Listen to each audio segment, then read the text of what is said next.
अस्सलामुअलैकुम जी स्टूडेंट, अब तक आप लोगों ने अपनी किताब कहकशा का सबक नंबर 10 तक पढ़ा और आज पढ़ेंगे सबक नंबर 11।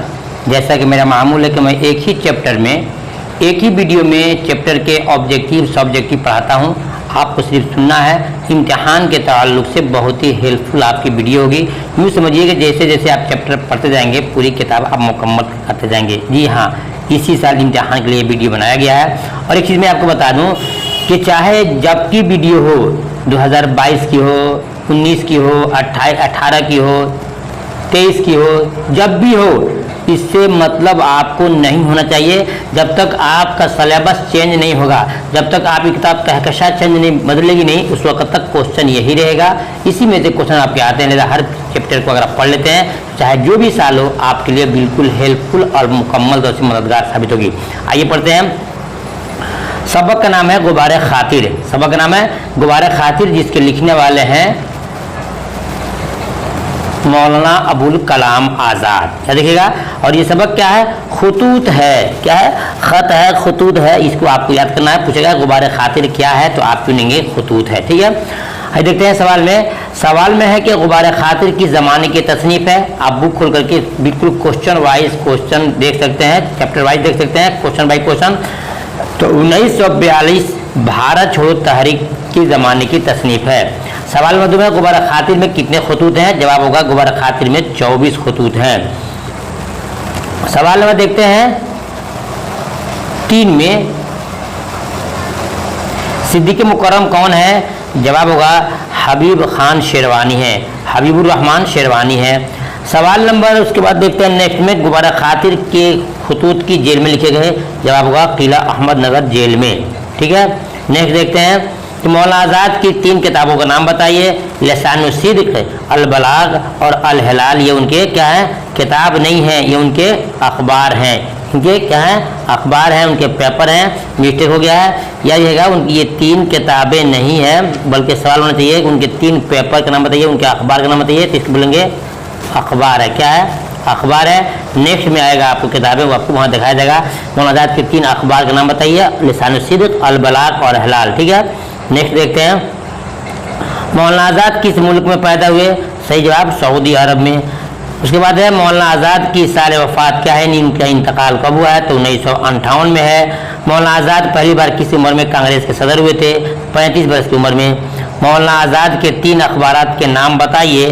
तो एक देखिए यहाँ उलट हो गया है, यहाँ पर कहेंगे इनके 3 किताब का नाम। याद रखिएगा, यहाँ पर बोलेंगे 3 अखबारात नहीं, यहाँ पर 3 किताब का नाम। याद रहेगा 3 किताब। क्या है? 3 किताब का नाम। 3 किताब का नाम। गुबारे खातिर तर्जुमान कुरान, इंडोनेशिया फ्रीडम, इंडोनिश फ्रीडम। ये इनकी 3 किताब हो गई। ऊपर वाला क्या था? उनका अखबार था, ये है किताब का नाम है। ठीक है।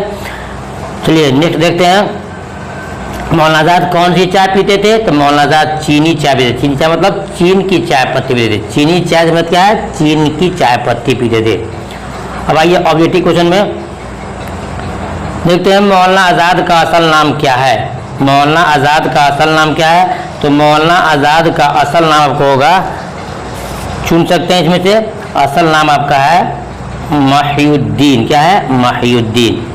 नेक्स्ट देखते हैं मौलाना अबुल कलाम आज़ाद के वालिद का नाम क्या था? खैरुद्दीन, नूरुद्दीन, ग़ियासुद्दीन। ये उनके नाम है। तो आपको नाम चुनना होगा कौन सा उनके वालिद का नाम है। ठीक है। चलिए तो जी स्टूडेंट, ये जवाब हो गया आपका खैरुद्दीन, यानी कि आपके क्वेश्चन नंबर 2 का जवाब हो गया आपका अलिफ हो गया खैरुद्दीन। अब देखते हैं सवाल नंबर आपका मौलाना अबुल कलाम आज़ाद गुज़श्ता बरसों बच्चों को पढ़ाना शुरू किया था। इसका सवाल भी गलत हो गया है।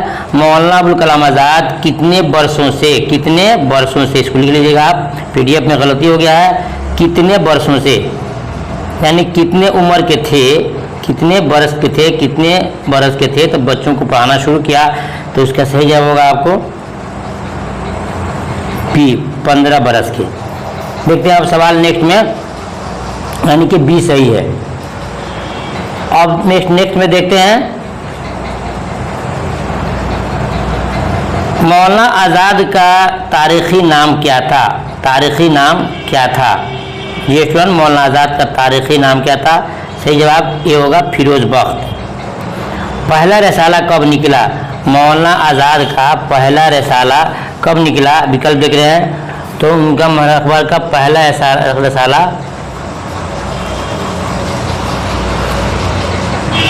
1900।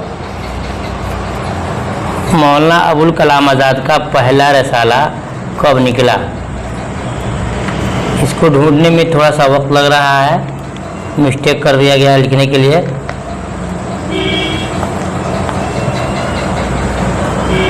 डियर स्टूडेंट, तो ये तमाम क्वेश्चन है जो आपको सिखाया जा रहा है, बताया जा रहा है आपको।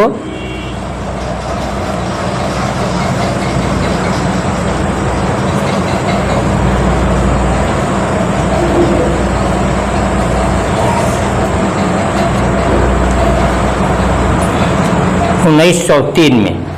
ये स्टूडेंट जवाब सही हो गया 1903 में, थोड़ा सा ताखिर हुआ लेकिन जवाब सही दिया गया 1903 में। ठीक है, देखते हैं सवाल उससे नेक्स्ट में है कि मौलाना अबुल कलाम आज़ाद की शादी कब हुई और किससे हुई?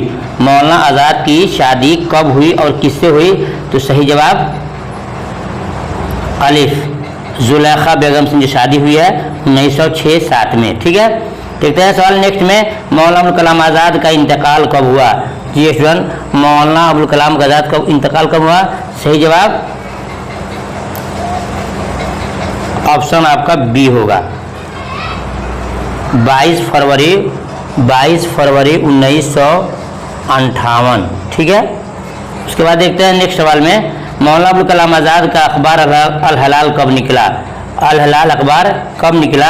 इसका सही जवाब होगा ऑप्शन सी 1912 में। नेक्स्ट देखते हैं अल हलाल अखबार कहाँ से निकला? तो सही जवाब अलिफ, कलकत्ता से। नेक्स्ट देखते हैं अल बलाग अखबार कहाँ से निकला और कब निकला? तो अल बलाग जो अखबार निकला है, अल हलाल को अखबार जो निकाला गया था तो उसको हुकूमत ने बंद कर दिया, लेकिन अल बलाग को अखबार को उसके बाद मौलाना अबुल कलाम आज़ाद ने निकाला 1915 में, 1915-16 में। ठीक है, ये आपका ऑप्शन डी सही है। उसके बाद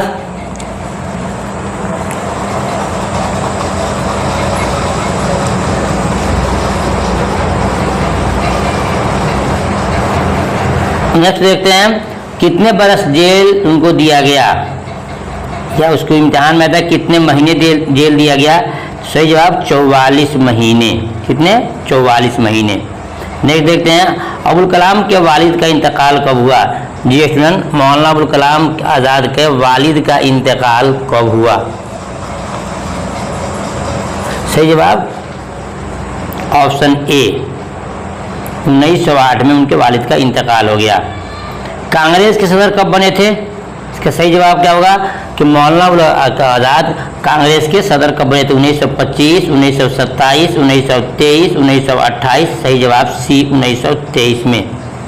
नेक्स्ट देखते हैं, अब आपको देखिए ऑब्जेक्टिव क्वेश्चन हो गए, अब आपको हम सब्जेक्टिव क्वेश्चन पढ़ा रहे हैं, इसको ध्यान से सुनिएगा, अपने बुक खोल लीजिएगा, एक एक क्वेश्चन आपको मिलेगा। मौलाना आज़ाद की नसर नगारी की खुसूसियत बताइए, ये आपके 5 नंबर के 4 नंबर के क्वेश्चन आते हैं। जवाब होगा कि मौलाना अबुल कलाम आज़ाद सिर्फ सियासतदां और मुकर्रिर नहीं थे। मौलाना अबुल कलाम आज़ाद सिर्फ सियासतदां और मुकर्रिर नहीं थे, बल्कि उन्होंने मुतअद्दिद किताबें यादगार के तौर पर जैसे गुबारे खातिर, तर्जुमानुल कुरान, ये दोनों उनकी ऐसी नसरी तसनीफ है जिसकी बुनियाद पर मौलाना अबुल कलाम आज़ाद को एक अच्छे नसरनगार तस्लीम किया जाता है। उनकी लिखावट की में अल्फाज में सादा और दिलकश होते हैं। यही खूबी मौलाना आज़ाद की नसरी खुसूसियात बयान करते हैं। ठीक है, मालूम हुआ कि मौलाना अबुल कलाम आज़ाद सिर्फ एक मुकर्रिर नहीं थे, तकरीर करने वाले नहीं थे, बल्कि उन्होंने बहुत सारी किताबों की तसनीफ़ की है और उनकी तसनीफ़ की खुसूसियत खूबी ये है कि जो भी अल्फाज को इस्तेमाल करते हैं बिल्कुल सादा और सीधा, ताकि हर एक आवाम, हर एक इंसान उसको समझ सके, उनकी खुसूसियत थी। नेक्स्ट सवाल देखते हैं, मौलाना आजाद ने हिंदुस्तानियों की चाय को सैयाले हलवा क्यों कहा है? क्वेश्चन देख सकते हैं, क्वेश्चन नंबर 2 होगा, मौलाना आजाद ने हिंदुस्तानियों के चाय को सैयाले हलवा क्यों कहा है? सुनिएगा, सैयाल माना होता है बहने वाला, हलवा माना होता है मीठा। तो इसका पहले जवाब ये सुन लीजिए कि मौलाना अबुल कलाम आज़ाद ने हिंदुस्तान के चाय को सैयाले हलवा इसलिए कहा है कि चाय नोशी में बहुत ही आला शौक रखते थे। और पहली बात यह है कि वो सादी चाय पीते हैं, शक्कर यानी कि चीनी बहुत कम डालते थे।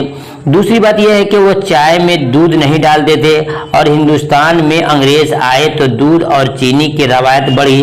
फिर एक वक्त आया कि शक्कर की मिकदार ज़्यादा हो गया, इसलिए कहा कि हिंदुस्तानी चाय सैयाले हलवा है, यानी कि बहने वाला मीठी चीज़ है। ठीक है, ये वजह है। मतलब ये हुआ कि मौलाना आज़ाद को है ना चीन की चाय पत्ती पसंद थी, चीन और चाय के अंदर इन्होंने दूध को नहीं रखते थे और शक्कर यानी कि चीनी नहीं डालते थे। लेकिन हिंदुस्तान में अंग्रेज आए तो उन्होंने चाय पिया और हिंदुस्तानियों को चाय पीने की आदत डाली, तो उसके अंदर दूध भी डाला और शक्कर डाला। इसलिए मौलाना आज़ाद ने कहा कि हिंदुस्तान की चाय सैयाले हलवा है, यानी कि मीठी चीज़ जो बहने वाली होती है उसको मिला दिया है। नेक्स्ट सवाल देखते हैं, आज़ाद ने अपनी पसंदीदा चाय की खुसूसियात बयान किए, उन्हें इख्तिसार लिखिए, यानी कि शॉर्ट में लिखिए कि उनको अपनी चाय कौन सी पसंद थी। लिखेंगे, मौलाना आज़ाद ने अपनी पसंदीदा चाय की खुसूसियात इस तरह बयान किया है कि चाय पत्ती चीनी हो, यानी कि चीन की हो पैदावार हो। दूसरी बात यह है कि चाय बिल्कुल सादा हो, उसमें दूध नहीं होना चाहिए। तीसरी बात यह है कि चाय में शक्कर बराए नाम हो, बल्कि शक्कर नहीं न डाला जाए तो बेहतर है, यानी उनके चाय की पसंद की खुसूसियत है।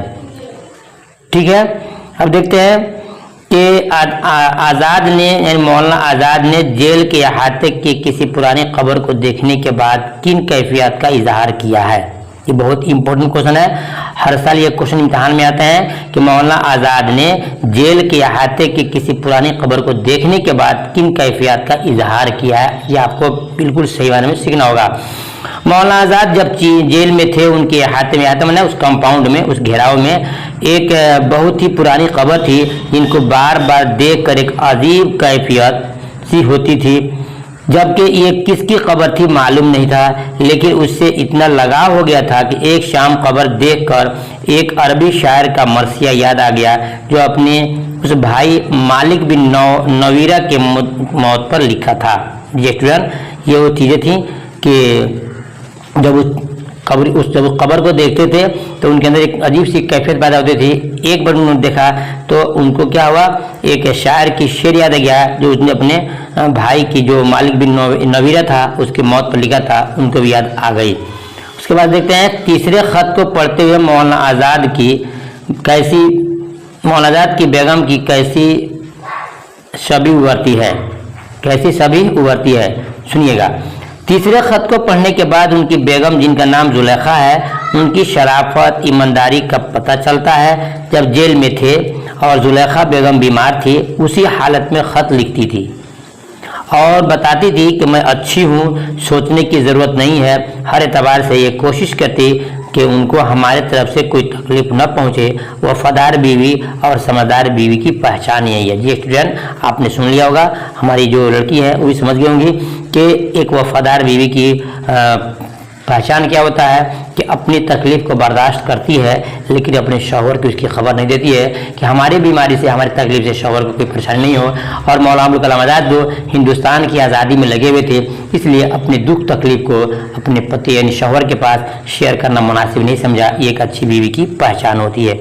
ठीक है, ये आपका क्वेश्चन है, जितने आपके बुक में क्वेश्चन, तमाम क्वेश्चन को दे दिया गया है। इंशाल्लाह फिर मिलता हूँ दूसरे वीडियो में, तब तक के अल्लाह हाफिज़।